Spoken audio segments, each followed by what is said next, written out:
Welcome to DRS career classes. तो जैसा कि हम लोग जो है पिछले वीडियो में 30 प्रश्नों का अध्ययन कर चुके हैं, आज उसके जो है आगे के प्रश्नों का अध्ययन करने जा रहे हैं। तो पहला यहाँ पर प्रश्न 31 से स्टार्ट हो रहा है कि अवतल दर्पण का उपयोग किया जाता है। कहाँ प्रयोग करते हैं? तो नाक, कान, गले के आंतरिक भागों की जांच करने के लिए डॉक्टर के द्वारा प्रयोग किया जाता है। तो बिल्कुल सही है, क्योंकि अवतल दर्पण के द्वारा छठवीं स्थिति में जो है वस्तु का जो प्रतिबिंब है बड़ा आभासी वस्तु के पीछे बनता है और परावर्तक सतह के रूप में भी प्रयोग किया जाता है। तो ये भी सही है। और जो है यहाँ पर सड़क पर लगे हुए लैंपों में परावर्तक तलों के रूप में, ये गलत है। यहाँ पर उत्तल दर्पण का प्रयोग किया जाता है जो प्रकाश के किरणों को फैलाता है। और यहाँ पर ऑप्शन डी क्या है? विकल्प ए और बी। तो इसीलिए यहाँ पर ऑप्शन बी सही होगा, क्योंकि ए भी सही है और बी भी सही है। तो यहाँ ऑप्शन डी सही है, जो कि विकल्प ए और बी दोनों सही है। अगला प्रश्न देखते हैं क्या है। इसमें एक गोला दो समांतर दर्पणों के बीच में रखा गया है, उसके प्रतिबिंबों की संख्या। तो दो समांतर दर्पणों के बीच में रखा गया है एक गोला। तो समांतर दर्पण अगर दो ऐसे इस तरह से समांतर दर्पण हैं, तो अगर इसके बीच में कोई गोला रखा गया है तो समांतर दर्पण के बीच जो कोण होता है थीटा का जो मान होता है वो 0 अंश होता है। और जो नंबर ऑफ इमेज होता है प्रतिबिंबों की संख्या वो होता है 360 बटे थीटा होता है। तो थीटा का मान 0 है, तो 360 बटे थीटा का मान 0 रखेंगे तो 0 से भाग देंगे, कितना आएगा? असंख्य आ जाएगा। या असंख्य आ जाएगा, तो इसका ऑप्शन नंबर सी हो जाएगा। तो यहाँ पर असंख्य जो है, असंख्य आपका जो है प्रतिबिंब बनेगा। तो इसमें ऑप्शन सी सही हो जाएगा। जब भी समांतर दर्पण के बीच में कोई भी वस्तु रखा जाएगा तो हमेशा असंख्य प्रतिबिंब प्राप्त होता है। अगला प्रश्न देखते हैं क्या है। अगला प्रश्न है आपका, एफ फोकस दूरी वाले उत्तल दर्पण के सामने एफ दूरी पर एक वस्तु रखी है, इसका प्रतिबिंब बनता है। कितनी दूरी पर रखा गया है? एफ पर। जब वस्तु फोकस दूरी पर स्थित होता है, मुख्य फोकस पर स्थित होता है, तो उसका प्रतिबिंब उत्तल दर्पण के द्वारा जो है, उत्तल दर्पण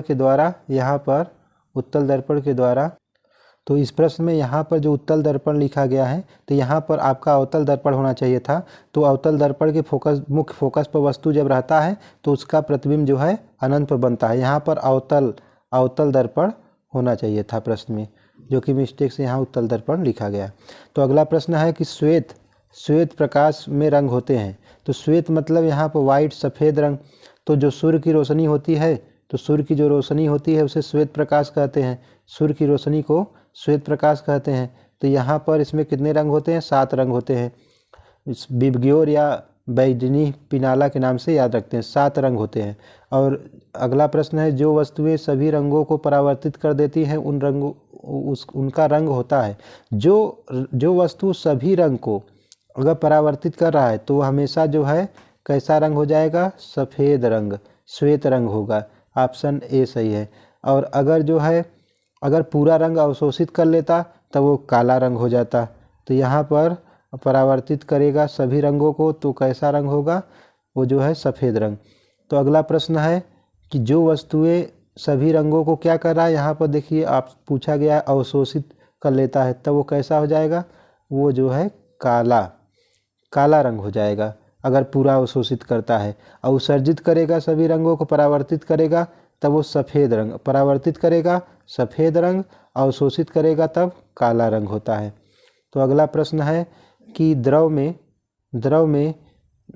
अंशतः माने पूरी तरह से नहीं बल्कि हल्का पानी में डूबा रहता है, हल्का बाहर रहता है। तो अंशतः डूबी हुई जो छड़ है टेढ़ी दिखाई देती है, इसका कारण है प्रकाश का अपवर्तन। ये प्रकाश के अपवर्तन की घटना के कारण पानी में या द्रव में डूबी हुई जो छड़ होती है टेढ़ी दिखाई देती है। ये सघन और विरल माध्यम होते हैं, जो कि प्रकाश किरण सघन से विरल में जाती है, अवलंब से दूर की ओर हट जाती है, जिसके कारण जो है अपवर्तन की घटना होती है। तो यहाँ पर हमें टेढ़ा दिखाई या टूटा हुआ दिखाई देता है। अगला प्रश्न अगर देखते हैं क्या है, अपवर्तन पर निर्भर घटना है। कौन सी घटना अपवर्तन पर निर्भर है? तो रात्रि में तारों का टिमटिमाना, ट्विंकलिंग ऑफ स्टार जो होता है, ये सही बात है। ये जो है अपवर्तन की घटना पर डिपेंड करता है। और अगला यहाँ ऑप्शन है क्षितिज से नीचे भी सूर्य का दिखाई देना, ये भी अपवर्तन की घटना के कारण है, जो कि सूर्योदय और सूर्यास्त के पहले सूर्योदय के पहले और सूर्यास्त के बाद भी सूर्य का दिखाई देना, ये भी जो है आपका सही है। और विकल्प ए और बी दोनों गलत है, ये तो नहीं ऐसा है। यहाँ डी ऑप्शन सही होगा, जो कि ए और बी दोनों सही है। यहाँ ए भी सही है और आपका बी भी सही है, तो इसीलिए ऑप्शन डी यहाँ पर मेन सही है, जो कि आपका विकल्प ए और बी दोनों सही दिया गया है। तो इस तरह से जो है अगला प्रश्न जो है दिया गया है 39 नंबर वाला, प्रकाश की एक किरण ए माध्यम से बी माध्यम में जाते समय अभिलंब से दूर हटती है, तो माध्यम ए का अपवर्तनांक होगा। तो माध्यम ए है, ये मान लीजिए माध्यम ए है, और नीचे वाला ए जो है अंतरा पृष्ठ है जो दोनों माध्यमों को अलग करता है, माध्यम बी है मान लीजिए नीचे है। तो प्रकाश किरण जो है माध्यम ए से कहाँ जा रहा है, माध्यम ए से बी में जा रहा है। और माध्यम ए कैसा है, माध्यम ए आपका जो है अगर माध्यम ए से बी में जा रहा है तो दूर अभिलंब से दूर हट रहा है, तो ये अभिलंब हो गया, अभिलंब से ये जो है दूर हट रहा है, इसका मतलब है कि ये विरल माध्यम है। जो माध्यम बी है विरल है और माध्यम ए क्या है, सघन है। तो सघन माध्यम जो रहता है उसका अपवर्तनांक क्या होता है, उसका अपवर्तनांक होता है ज़्यादा, और उसका अपवर्तनांक होता है n का मान ज़्यादा।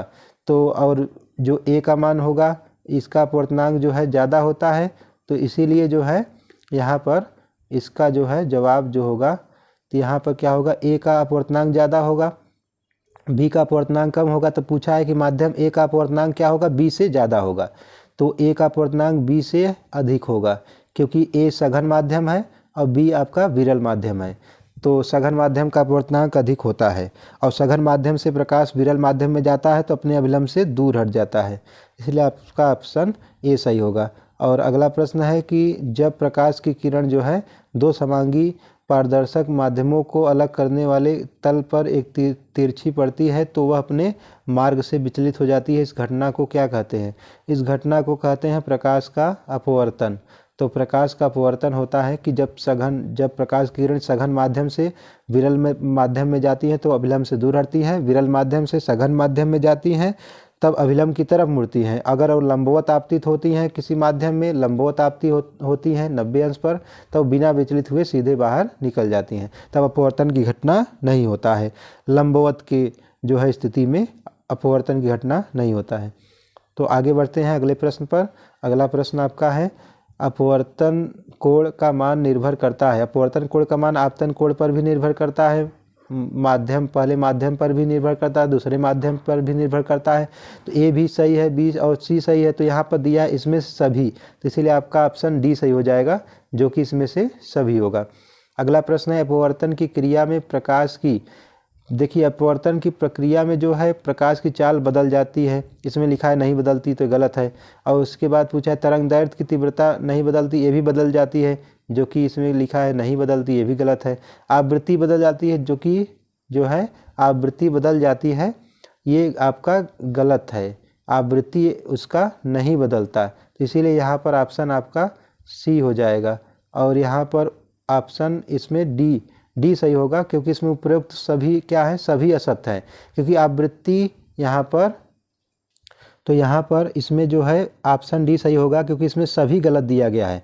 तो ये जो आवृत्ति है, आवृत्ति जो है नहीं बदलती, बल्कि जो है चाल, तरंगदैर्घ्य, तीव्रता ये सब बदल जाता है, लेकिन यहाँ आवृत्ति नहीं बदलती, तो यहाँ लिखा है आवृत्ति बदल जाती है, जो कि ये भी क्या है, गलत ही है। इसीलिए आपका ऑप्शन डी होगा, जो कि उपरोक्त में से सभी सही है और उपरोक्त में से सभी गलत है, तीनों ऑप्शन। और अगला प्रश्न अगर देखते हैं, अगला प्रश्न क्या है, अगला प्रश्न आपका है